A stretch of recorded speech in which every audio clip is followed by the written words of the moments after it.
Welcome back to the GSMC Dead Ball Sports Podcast, hosted by GSMC Sports Network. I'm your host, Nolan Jamber. Today, we got a wide variety of things to talk about.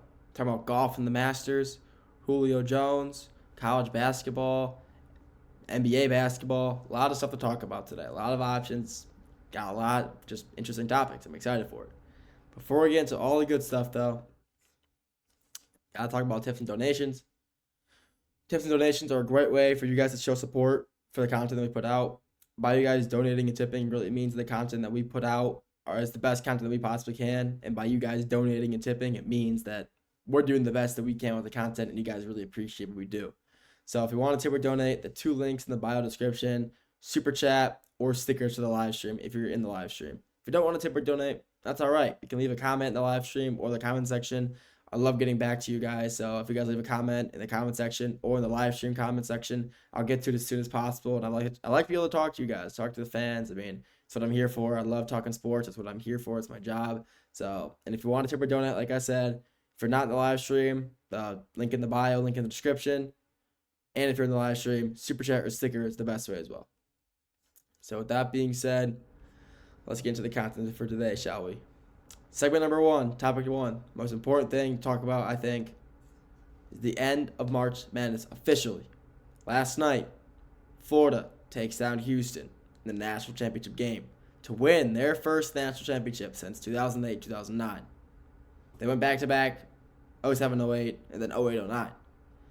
But they finally won it again. They proved that they were the best team in the country. You don't win the national championship without being the best team in the country. And it's exactly what they did. They came in, had a pretty, I wouldn't say an easy run. Not at all. They had to play a pretty good competition. Obviously, to start off as the 1 seed. They're playing a 16 seed. They played Norfolk State. Not a very good team. Then you play UConn, the reigning back-to-back champions who are coming in, and they're playing some good basketball. UConn, they fall short, 77-75. And Dan Hurley was pissed. He said some pretty mean things, but Florida beat him. Beat him in the round of 32 to go to the Sweet 16 against Maryland, who the game prior, beat Colorado State off a buzzer beater, off Derek Queen. Florida played their basketball. They played well, and they beat them by 15 points. Then they go to the Elite Eight. They're playing Texas Tech, who they handle very easily. Texas Tech was a very good team in college basketball this year. They're a very, very good 4 seed. 3 seed, and Florida just proved why they were a 1 seed for a reason. Then they won. Then they beat Auburn. Came back from being down 8 points at the half. They come back and beat Auburn to go to the finals against a very good team in Houston Cougars. Houston's schedule was also hard as well, how they got there. First round, like I said, first seed, they're playing a 16 seed SIUE. It's a 1 seed. They beat it by 30. Then they play Gonzaga, who's kind of like UConn. They don't win. They never won a national championship, but they have plenty of experience in the playoffs, in March Madness. And with that experience, they were put up a good game. They were an 8 seed, and they lost by 5, 81-76. But they put up a great fight. But they lost. They lost to the Cougars. Then, Sweet 16, they're playing Purdue. They beat Purdue by 2 points. Purdue should have won that game. I thought they were going to. It was a great game all around, but Purdue just couldn't hold on. Couldn't hold on to the lead that they had. Then they play Tennessee in the Elite Eight, and they played basketball. They beat them by 15 as well. Houston, they just played good basketball. Tennessee didn't. Then they play in Duke. Duke blows a 7-point lead with 30 seconds left to play. Cooper Flagg misses that pull-up jumper. And Houston gets the rebound and they win. They win. I mean, Houston's going to the first finals in 20 years. And Houston could be proud of it. Their basketball program has not been good historically. And them playing Florida, like I said, also hasn't been to a championship in about 20 years, 15 years. I mean, it's the team that both of these teams historically, Houston is less successful historically in basketball, but both haven't had a lot of success in the past 10 years, but the past 5 years have been getting a lot better. And it was about their time before both these teams made it to the playoffs. March Madness, postseason. And them being in the finals, it was a great game. Through and through, it was a great game. I mean, Florida was losing the entire game. Houston had all of the momentum the whole game. Florida led for approximately 17 seconds the whole game, and that 17 seconds was all came in the last 30 seconds of the game. And that's all they needed. All they needed was that last 17 seconds, last 30, I guess. But that only, like I said, they only held the lead for 17, and that's all they needed. They won the game by 2 points, and I mean, it just proves that, they played a better defense. They played a great defensive team in Houston, but Florida just played better offense and played better defense as well. I mean, yeah, they were down most of the game, but still, I mean, their defense was playing good. Houston this season has let up the least amount of points in D1 basketball. They let up 58.5 points the whole season. Florida put up 70 on them. I mean, yeah, that's only 10 points more than the average, but still, I mean, they're putting up 10 more points on the best defensive team in college basketball, and that's what they won. They obviously just had more points than Houston. But I mean, let's look at Florida. So obviously, Florida, Walter Clayton Jr. Some are saying the best guard in college basketball. Yeah, you can make that debate, 100%. He puts up a pretty good stat line. A college kid in the national championship game. Obviously, the games are shorter, so you're putting up less stats, but he's not playing as long. Puts up a nice 11, 5, and 7. 11 points, 5 boards, 7 assists. It's a pretty good stat line. And he's, honestly, he had the best stat line of the night. They had Easton Condon. Sorry, I couldn't read the notes there, but Easton had a nice 12.7 boards. He's a good forward for them. He's a good forward for them all season. And, I mean, they played good. As a team, they played really good. But the reason that they won that game, first off, before we get to that, I want to talk about LJ Cryer. LJ Cryer is one of the best guards in the country. People were saying all year, him and Walter Clayton are the two best guards in the country. And last night it showed. LJ Cryer had 19 points, 6 rebounds, 3 assists. Almost a double-double. Almost. I mean, kind of, sort of. But putting up 20 points in the national championship game, I mean, he just... A few shows ago, I said that Houston is a team that, yeah, hasn't had a lot of success, but you need guys down the line like LJ Cryer to be able to make shots in tough situations and close games.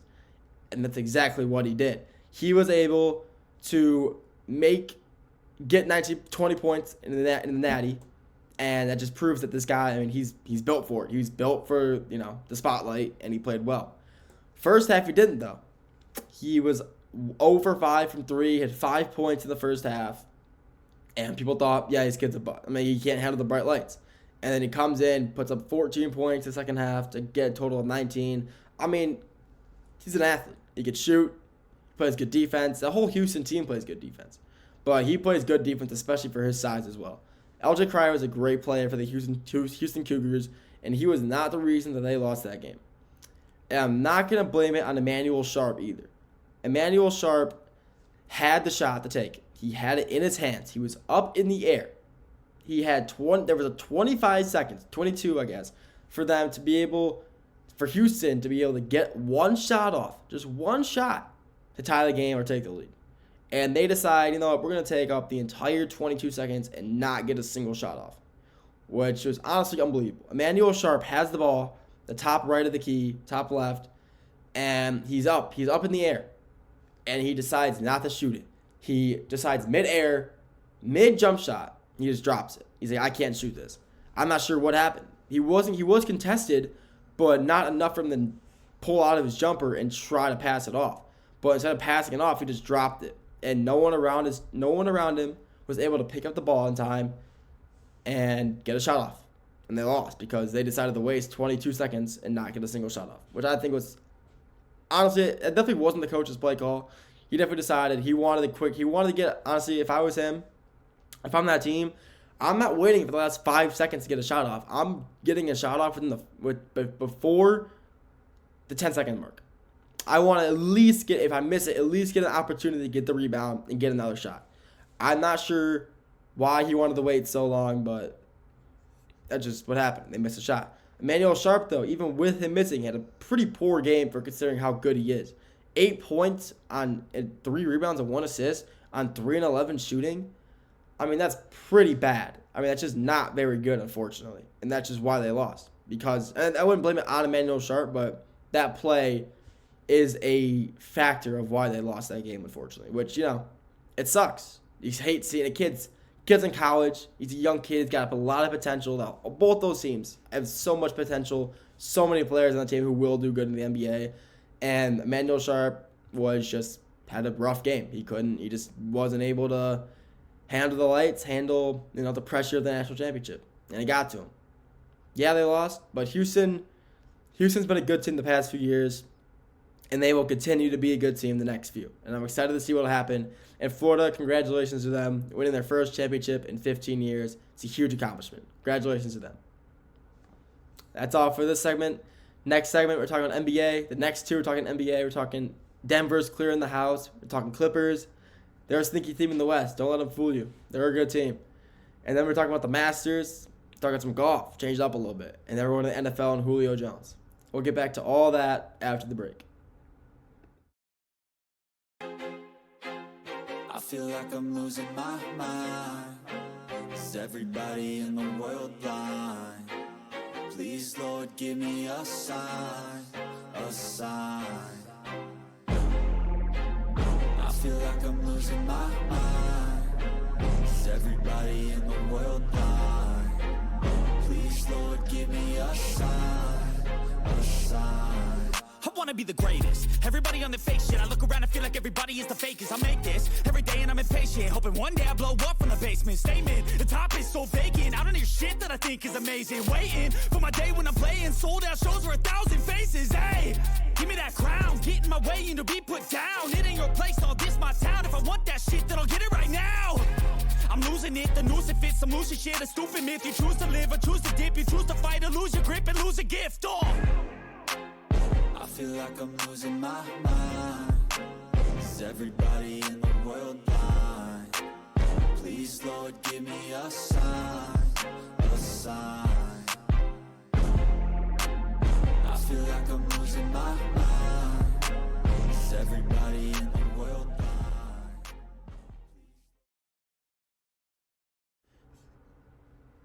Welcome back to the GSMC Dead Ball Sports Podcast, hosted by GSMC Sports Network. I'm your host, Nolan Jamber. The previous segment, NCAA basketball, March Madness is officially over. Now we're getting to the other basketball, talking NBA now. We got Denver Nuggets. I'm not sure what's going on over there, but they're clearing the house. Before we're getting all that, though, tips and donations. Tips and donations are always greatly appreciated. By you guys tipping and donating, it means you guys care about the content that we put out, and it means that we're putting out the best content that we possibly can.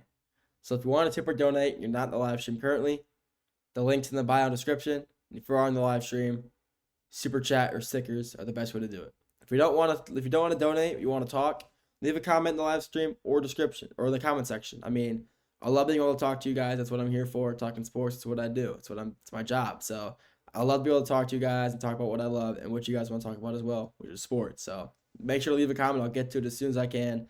And I'm excited to see what you guys leave. But if you do want to tip or donate, like I said, the 2 links in the bio description. And if you're in the super chat, in the live stream, super chat and stickers if you want to donate there as well. Let's get back to the content though. Denver has fired their head coach, Michael Malone, and GM, Calvin Booth, sorry.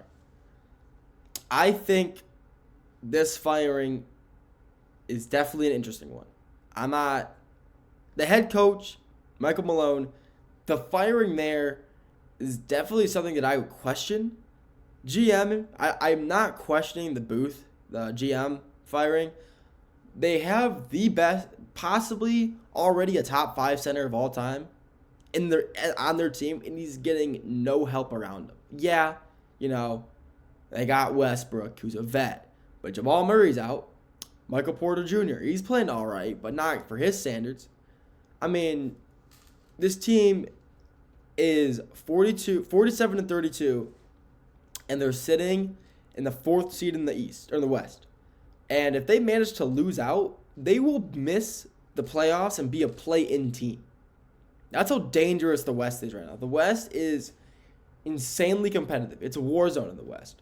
But I'm just not really sure why they would fire Michael Malone. I really don't understand that firing at all. He takes them in 2023, takes the Denver Nuggets to their first ever NBA championship game, tournament, series, whatever. Takes them to the playoffs, lead them there, and he wins. He's a 1, brings them to their first, and wins their first. I'm just don't and he's not a bad head coach whatsoever. He is a phenomenal coach. He's leading a dominant team through a very difficult and competitive Western Conference. And he's 47-32 in that. I mean, if he was 47-32 in the East, he'd be a 2 seed. I mean, I just don't understand this firing for Michael Malone. Like I said, for Calvin Booth, I do understand more. He's just getting Jokic little help. There's little help on this team. Yeah, they got some good players, but their bench is not very good. They don't have a lot of depth on their bench to help them out. But, I mean, this has happened. So, out of the past 6 NBA coaches to win a championship, 4 of them have been fired. Michael Malone, and then we got Nick Nurse for the Raptors in 2019. They fired him a few years ago. Then he got the Lakers in 2020. They fired Frank Vogel after they won a championship in 2020. That was last year. And from Milwaukee, Mike Boldenhauser in 2021 when they won. I mean, those guys in the past, those 2019 to 2021 national champions or NBA champions, they've all been fired. Like, I'm not really sure. The Rapids, I can understand why. They're not playing as good. They had Kawhi Leonard. He comes in, wins them a championship, and leaves. So, yeah, I mean, it wasn't really Nick and Nurse winning those games. It was Kawhi Leonard. But Frank Vogel, I see why. LeBron probably wanted them out, and LeBron has a big say in a lot of the trades that happen in LA. I mean, it's a big figure. I mean, they want help. They want to make sure LeBron gets what he gets. If they think what LeBron wants will bring them a championship, they will listen to him. And they listened to him. They fired him. And then they're playing good right now. If they win 2 of the next 4, they'll be a 2 seed. I mean, that's insane. And then Milwaukee firing their head coach Mike after their 2021 ring this year or 2 years ago or last season was also kind of insane. I mean, he's not a bad head coach whatsoever. These guys they're firing are good coaches. It's just weird timing, I guess you could say. Like they're firing all these guys. Like look at Memphis. They fired their head coach 2 weeks ago. And at that time, they were a 3 seed in the West, and now they're a play-in team. I mean, I'm not really sure what's going on in the West. I believe Memphis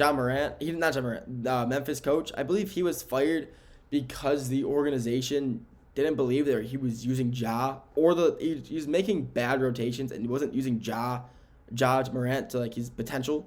And I could see why he was fired, but I don't really understand it. Should have waited till at least the postseason. After the postseason.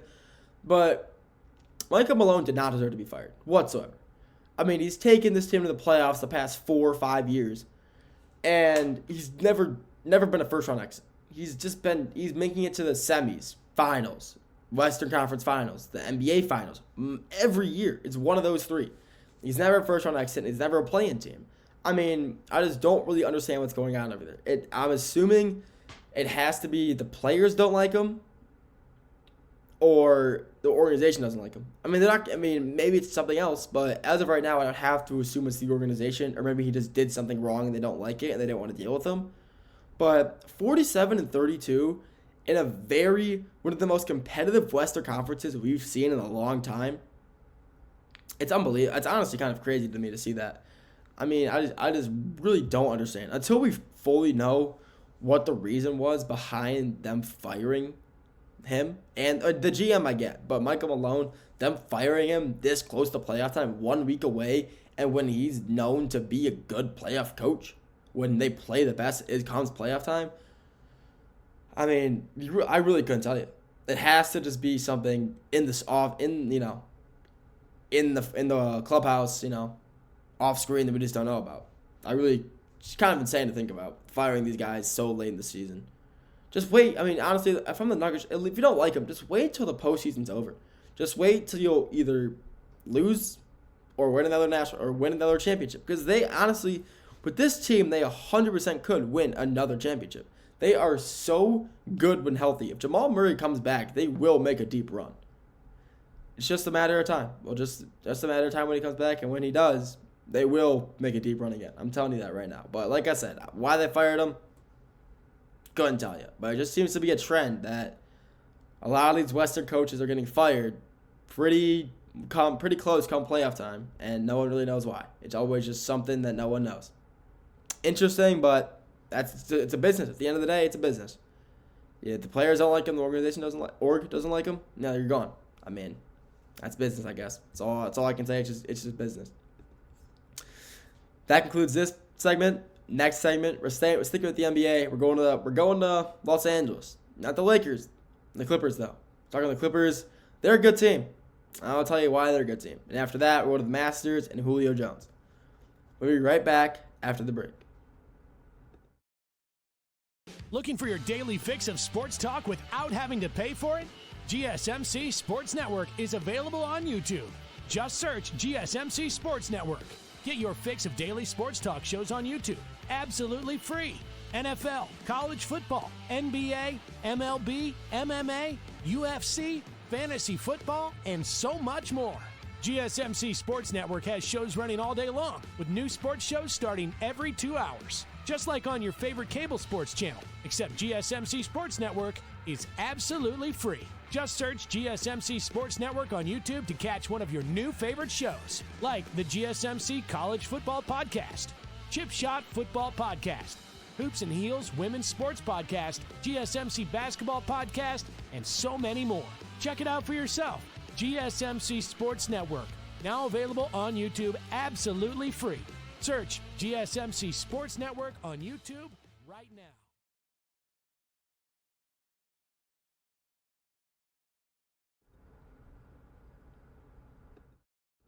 Oh, sorry about that. Welcome back to the GSMC Dead Ball Sports Podcast, hosted by GSMC Sports Network. I'm your host, Nolan Jamber. In the previous two segments, we're talking NCAA basketball and NBA. In this segment, we're sticking with the NBA. Talking about the Clippers. The Clippers are one of those teams they're a dark horse. They're a team that's getting very little recognition right now for how good they're doing in a very good Western Conference. No one's talking about them. They're currently sitting at the 7th seed, but with them being a week left, they could easily make it to the finals. Or not the playoffs, the playoffs. They could easily be a 6 or 5 seed in the playoffs. And no one's really talking about how good they are. Their roster and the moves they made, trade deadline, free agency, they've made some very good moves in both of those. Let's talk about some of that. So, one of the big name ones, Ben Simmons. He left the Nets and moved across country, moved from New York, moved to LA. Cross country move, and the Clippers gave up nothing for him. Yeah, they released Terrence Mann and Bones Hyland, who I was pretty sad to see because I like both of those guys, young guys. But they got rid of them and they bring in Ben Simmons, and he's been a great asset for the Clippers. He's averaging 8 and 8, which is still almost a double. But it's not the stats that matter. It's that the defense he's playing, his offensive bag has never been that good, unfortunately, but it's been his defensive play. He plays very hard-nosed, in-your-face defense. He lets up very little points at whoever is guarding, and he's a big man. For his forward position, for a small forward, he's a very big dude. And he just plays great defense. He's someone who you'll pair up against him, he'll be guarding you, and you'll get less than 10. I mean, he just plays good defense. I mean, let's talk about some of, their key guys as well. Obviously, you're talking about James Harden, the Beard, one of the greatest scorers of all time. He's been playing recently like he's back in Houston, like it's prime Harden. We're talking 2018, best scorer, probably the best scoring season of all time, James Harden. He's playing like that right now in LA. He's been playing good all season. He's dropping multiple 40, 50, 30-point games, dropping double-doubles. I mean, he's playing just like he did in Houston and OKC in his prime. And he still hasn't lost his touch. He's There's a reason he's so high in the 3-point leader chart. I mean, he's just playing like he always has, and it's been good. We'll talk about Kawhi Leonard, the Claw, one of the best defenders of all time, and he's still phenomenal. Everybody knows, Kawhi's injury prone, and the Clippers they know that. That's when they traded for him, they knew it, and now that they're so close to playoff time, they've been resting him all year. He rested for a few weeks. He was just sore, and the Clippers rest. We have a pretty good record in the West, just rest. Yeah, they lost a few games, but overall, it benefited them. Now he's playing good. He's healthy, so he's playing good. And he was load managing. Like I said, he was resting, sitting out a little while, and he's been playing. And he's not playing back-to-back games either. So come playoff time, that could maybe be a concern. But right now, it's not. He is healthy, and he's playing really good basketball. He's averaging right now 20-7. I mean, he's just playing really good as he is, especially for his age. He's been in the league for about 15 seasons. James Harden's been in the league for about 17, 18 seasons. I mean, these guys are vets, and they're still playing phenomenal basketball for their age, and I'd love to see that. Another guy I want to talk about, Ivan Zubac, their center. He is averaging a double-double, and nobody seems to talk about how good of a center he is this year, how good he's been playing this whole season. I mean, he's putting up like Anthony Davis numbers for his position. He's like a top 5 center in the league, and nobody's talking about that. He has come so far from the player he was in the Lakers to the Clippers, and like just getting no recognition. He's just putting such a huge asset for the Clippers this year, playing great interior offense, playing great interior defense. He plays great post offense as well. I mean, he's a beast in the paint. He's a really big man. He's tall, and he's very big for a center. Like, muscle-wise, he's big. And he's just been a key factor for a lot of these games that they're winning. When Harden was sitting out and Kawhi were sitting out, he was still out there leading the Clippers, taking them the wins after win after win. And he's the reason that he's one of the stepping stones. He's one of the key assets to the Clippers team. And he's a reason they could easily make a run come playoff time. They also got, some other guys they traded for. Bogdanovich from Atlanta, great scorer. He was in Atlanta his whole career, and he gets traded to the Clippers, and he's just dominating. He's playing great basketball here in LA, or not here. He's playing great basketball for them in LA, and it was a great pickup. Him and Ben Simmons are phenomenal pickups. They were big name, not really huge name guys, but they're guys that make an impact, and that's the reason they went and got them, because of their impact and how well they fit with the organization, and they've both been playing great since they got him. So I think he's a huge pickup as well. They got more vets as well. Let's go back to the vets. Number 1, Nick Batum, drafted in like 2005. I mean, this guy's been around the league for a while, but he's really found himself a home here, he found a home in LA, and he's been playing great for them. He's another great vet for the young guys around him. And he, like Amari Coffey, he's helped him a lot this season. And it's just great to see, guys like that coming into situations and helping them win games. Just because, they're vets, they're coaching. It's basically, he's literally a coach on the floor. And that's why bringing in vets is so important. They also got another vet, Norman Powell. Yeah, he's another vet. And he's another reason the Clippers are doing so well, because these vets are coming in, helping them understand, hey, like, we need guys. The Clippers knew they needed older guys to help lead the team, especially when they traded Russ and PG. Huge assets for them. These guys have helped the Clippers so much this year, just helping these young guys develop, helping these, like when Bogdan and Ben Simmons came in, Batum, Powell, Kawhi, they're coaching them up. Hey, because Ben Simmons has never really had, I guess you could say, a leader to rely on. I wouldn't really call Joel Embiid a leader. He wasn't. Not in Philly. Kawhi is a great leader for Ben Simmons, and and you can tell by the way their games are playing very similar right now. You can tell that Ben Simmons has been taught by Kawhi, and it's showing in his gameplay. He's playing great defense, really good interior offense as well. And same with Bogdan. He's shooting just as well as ever. Shooting great. He's still shooting great from beyond the arc. He plays good post offense and good interior defense as well. The Clippers are a team in the West that, even in the West, it's literally a war zone. It's a war zone in the West. There is teams The only team that is locked in is OKC at the 1. Every other seed from the 2 to the 8 can switch within the next week. Every team, Houston could drop to 7. They doubt it, but Houston could drop to 7. Clippers could go to the 2 spot. LA could drop to the 8 seed. I mean, the Lakers could drop to the 8 seed. I mean, I doubt it, but you never know. It's the West. The West is the most insane conference in the NBA. Like, it's always the most obscure. The East is locked in. I mean, the only teams that will change right now are the Bucks and the Pistons and the 5 and the 6. The play-in teams are all locked in. 1 through 4 is locked in. We got Boston, Cleveland, New York, the Knicks, and the Pacers. But then you got the Bucks and the Pistons fighting for the 5 and the 6 spot, fighting for who's gonna play the Pacers, who's gonna play the Knicks. So they're fighting for that. But the West is just a war zone. I mean, there's just so much going on there. I mean, it's insane. I mean, the Western Conference is just so unpredictable every year. It's always a new team on top, always a new team on the bottom. Look at the Suns. I mean, you think with that roster, you think they'd be a top 3 team in the West, and they're out of the play-in. Which they want to be. They don't want to be in the play-in. They don't want to play in the playoffs. They want to rebuild in the offseason, get to the offseason, and figure out what's going on. But back to the Clippers. I mean, they're a team in the West that you don't want to play. I really do hope they make the playoffs and show, hey, we're here. I mean, the Clippers are a good team. They've been getting very little recognition all year.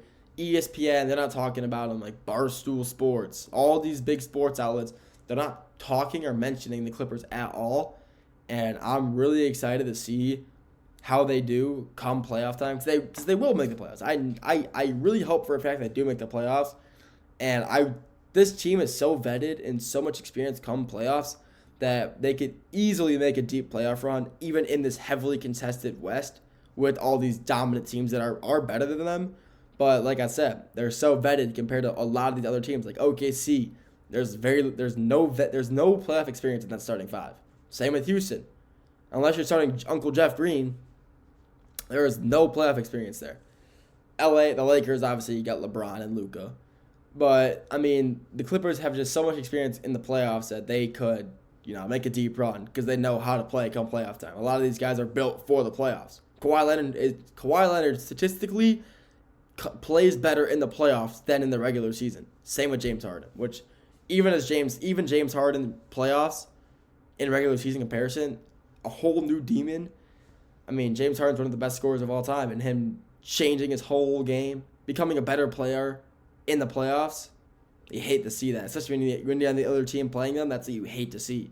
So this Clippers team will be a force to be reckoned with when they make the playoffs. I'm saying when because I hope they do. And hopefully they make, not a play in the playoffs, they'll be a 6 or 5 seed. And I can totally see them making a run for the Western Conference Finals and maybe even an NBA championship. We'll have to wait and see, though, come playoff time. That's all I got for this segment. Next segment, we're talking about the Masters. It's coming up. I mean, let's just talk about it. It doesn't get a lot of recognition right now in this, in this time of year just because, I got playoffs, NBA, MLB, hockey. So let's give it some recognition, give it some love. We'll talk about it. After that, we'll talk about Julio Jones and his Hall of Fame career. Will he be a first ballot Hall of Famer? We'll see. We'll have to talk about it. Until then, after the break, you'll have to wait and see.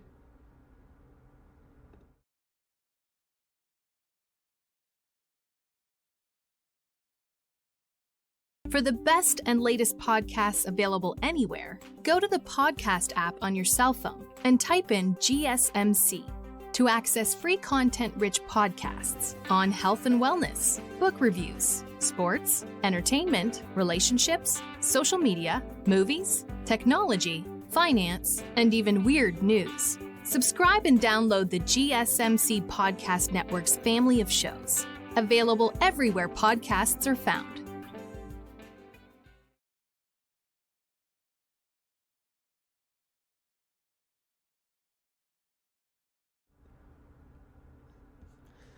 Welcome back to the GSMC Dead Ball Sports Podcast, hosted by GSMC Sports Network. I'm your host, Malone. In the past 3 segments, we've only talked about basketball. NCAA, March Madness is over. NBA, Denver Nuggets, what's going on over there, and the Clippers. And to switch it up a little bit, let's talk about something new.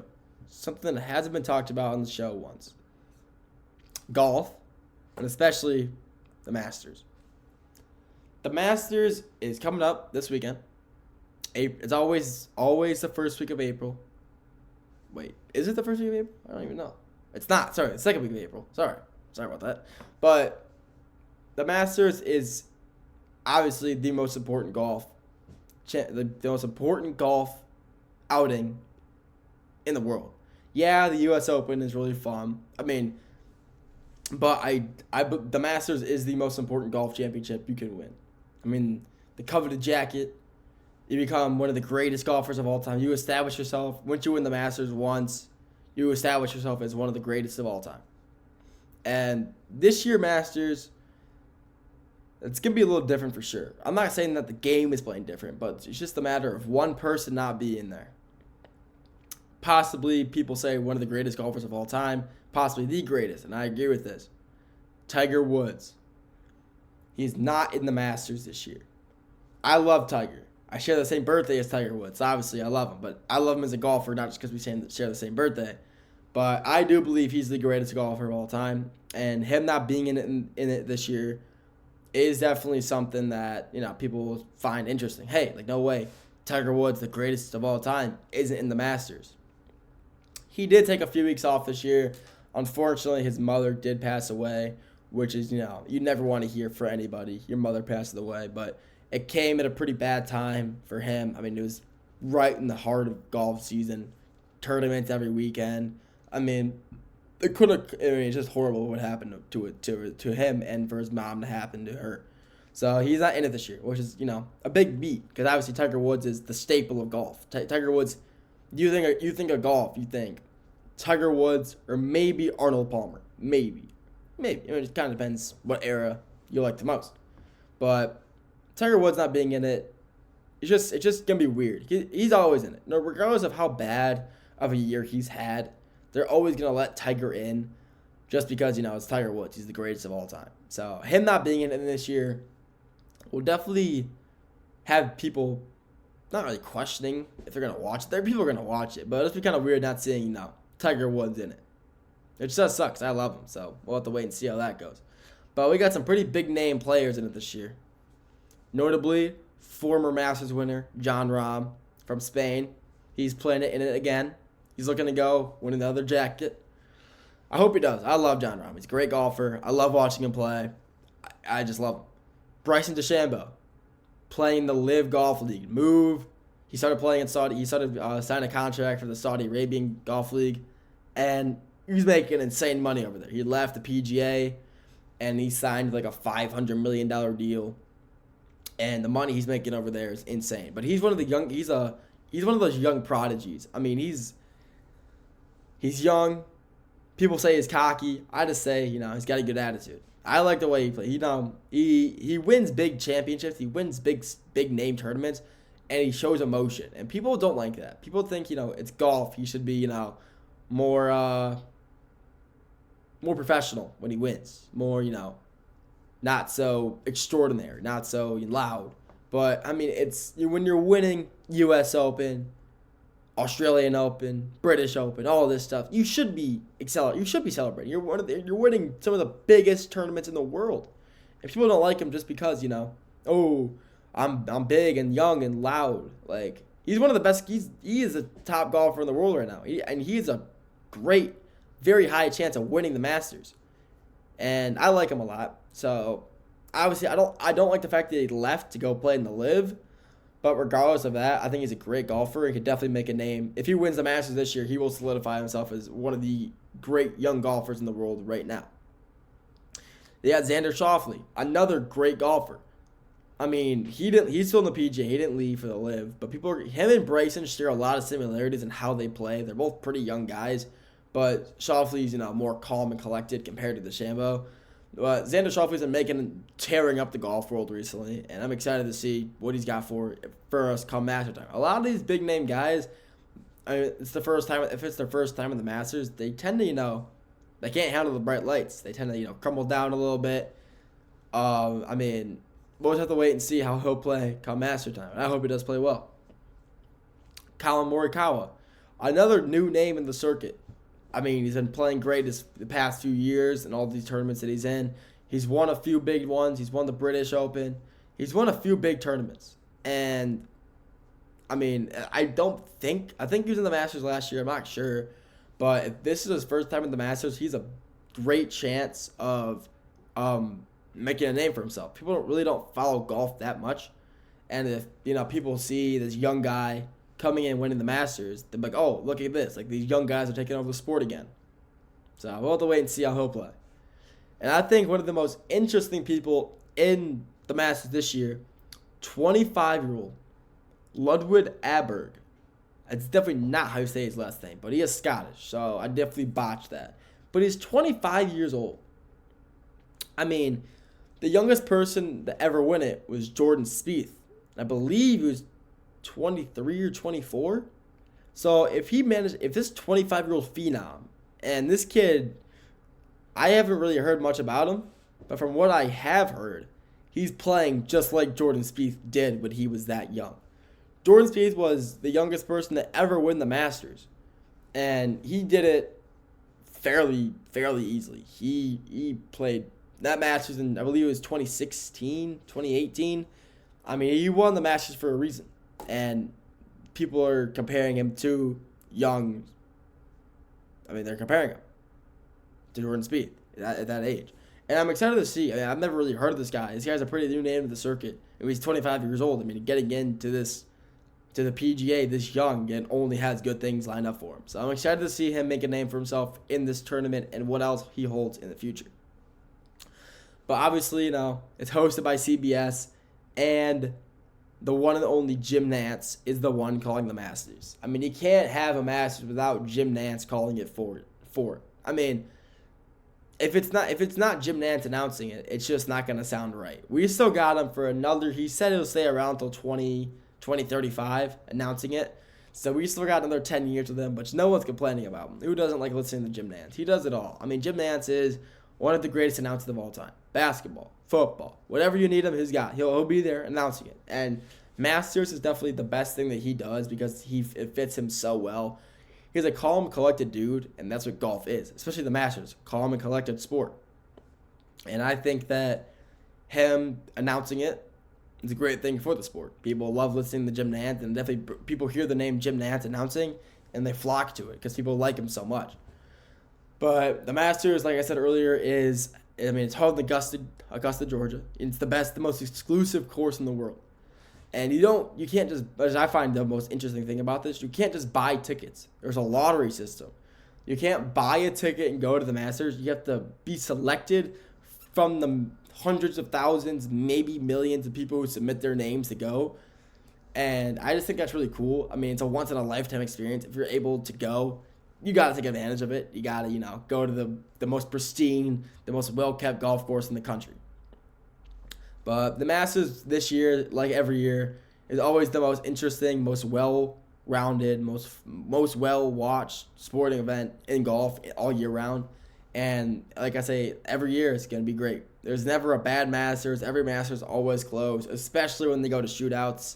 A lot of the times I do tend to go to shootouts, and I hope it goes to one this year like they do tend to in the past. So hopefully this year goes to another one, but like I said, only time will tell. And I'm excited with all these big names, all these young guys coming in to make a name for themselves in the golfing world. Just a matter of time to see.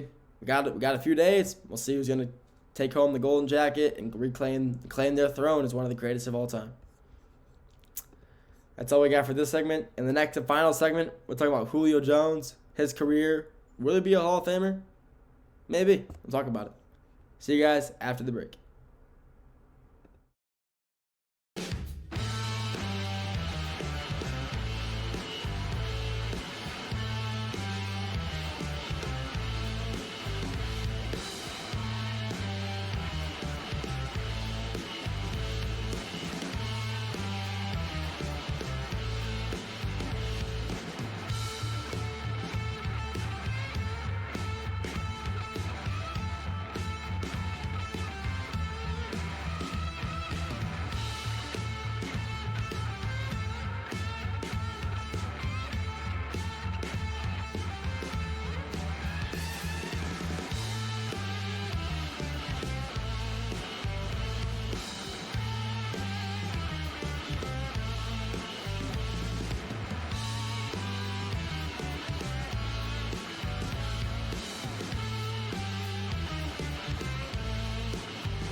Welcome back to the GSMC Dead Ball Sports Podcast, hosted by GSMC Sports Network.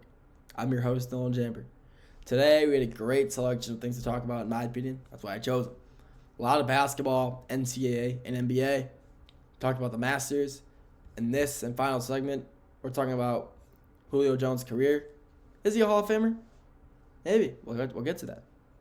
But Julio Jones, let's talk a little bit about his backstory, all that stuff. Julio Jones, wide receiver at Alabama Crimson Tide. At that time, 2009, 2008, that whole time, 2010, that's when Alabama was really, dynasty mode. That's when Nick Saban, young Nick Saban is there, younger Nick Saban, and he's just building this powerhouse of an organization.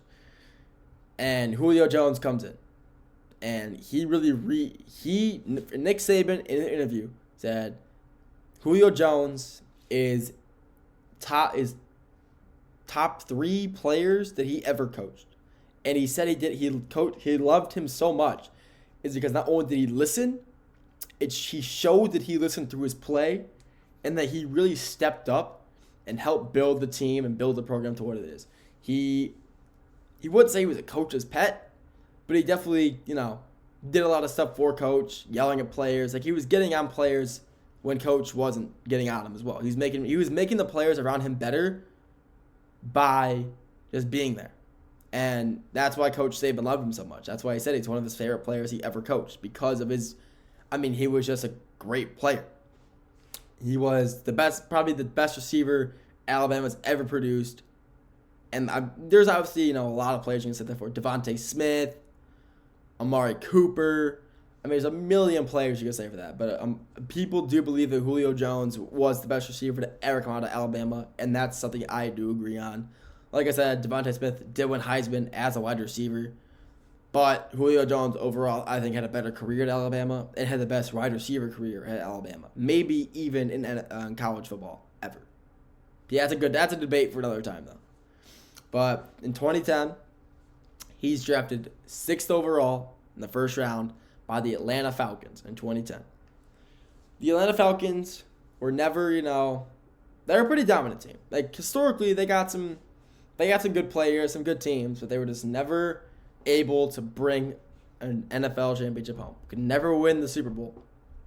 And drafting Julio Jones, they were like, you know what? With a guy like him, with a receiver like him, he could easily help us bring a title to Atlanta. And that's what they're hoping for. They played at that time, a very, very good NFC South. They were winning it most of the time, even the NFC in general. It was a really tough division at that time. And obviously the closest they got was the 2016 Super Bowl. And 28-3 is the only thing that ever comes out of that, was 28-3. He was a part of that. He was a part of that squad, and they just couldn't pull it out. Matt Ryan, the defense. You had a 28-3 lead going in, and you just lose. He couldn't bring home the big one, possibly the biggest choke job in NFL history. But that was not on Julio Jones. Julio Jones, his career at Atlanta, out of his 13-year career, 10 of them were spent in Atlanta. Out of those 10, 8 of them produced 1,000+ yard receiving years. Out of those 10 seasons, 8 of them produced 1,000 yard seasons. Which, yeah, that's phenomenal. 1,000 yards. He was averaging nearly 90 yards a game, minimum. He was averaging 90 yards a game in that time in Atlanta. That's insane. Yeah, towards the end, he started to fall off a little bit. Not really, though. He was still putting up 900, 800 yards, like high 800s, high 900 yard game seasons. And then, after those 10 seasons in Atlanta, he gets bounced around for the final 3 years. He's in Tennessee. He's in Philly. He ends his career with Tom Brady in Tampa. He is one of the best receivers of that 2010s era. No doubt about it. That 2010s era had some of the greatest receivers we've ever seen. Megatron. Obviously, I'm going to say Julio Jones, Larry Fitzgerald, AB84, Antonio Brown. Yeah, you could say Tyler Lockett. Yeah, I mean, he's a good receiver, but he's not on that list. But, I mean, you just got some of the greatest receivers of all time in that 2010s era, and there's a reason that he made the Hall of Fame 2010s team, because he was so good. He was just one of the most dominant receivers on a very good Falcons organization at that time. I mean, he just had a phenomenal career overall. I mean, look at some of his accolades. He was a 7-time Pro Bowler. Out of his 13 seasons, half of them were Pro Bowl seasons. That's pretty solid. 2-time All-Pro, another phenomenal stat, and the 2010 Hall of Fame team. Out of everybody who played in the 2010s, everybody, from 2010 to 2019, on every team, on every position, out of every receiver that ever played between those 9 seasons, he was a top 3 receiver in that time. According to that, he was a top, and I completely agree. Him, Megatron, and AB were the best receivers in that time frame. And there's just no doubt about that. I mean, he was just so dominant. He goes, you wanna launch a ball 40 yards downfield? No, sure, why not? Julio Jones is down there somewhere. I mean, he was so athletic. He was like a smaller Megatron. With a little worse quarterback. I mean, Julio Jones, you needed him to catch the ball. Yeah, he's catching it. He just made plays all over the field. He was a phenomenal player. But the question is, though, will he be a Hall of Famer? Eventually, yes. I don't think, unfortunately, he has the accolades to be a first ballot. Will he be a Hall of Famer, though? Yes, he will. He will make the Hall of Fame eventually. Maybe 3 years, 4 years, 5 years after.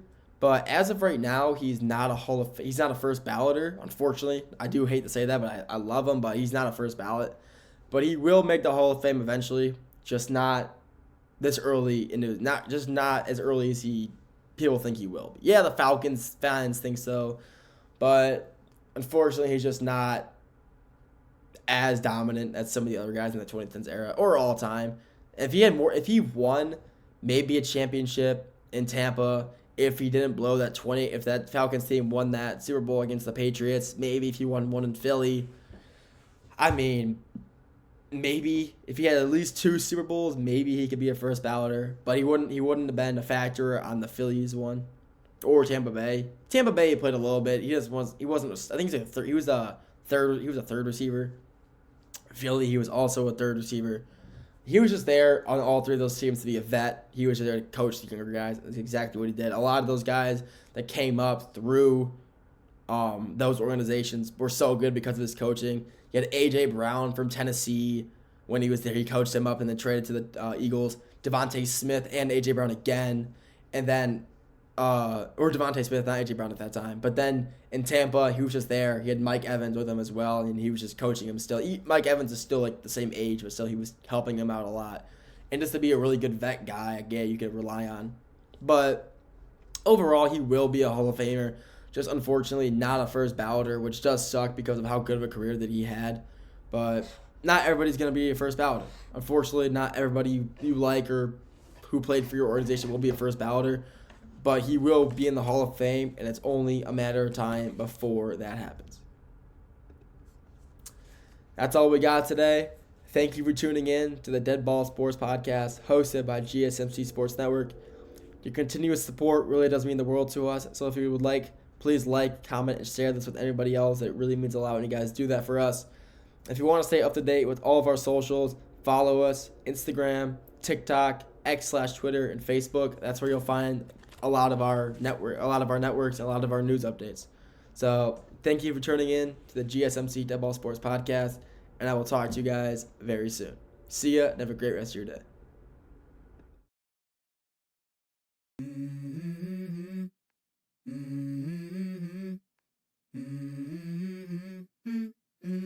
Let's go. I wake up to a little bit of drool on my pillow, feel like it's gonna be a bad day. Yeah, I'm tired of shit, and the coffee ain't hit yet, damn, ain't that great. I don't wanna go to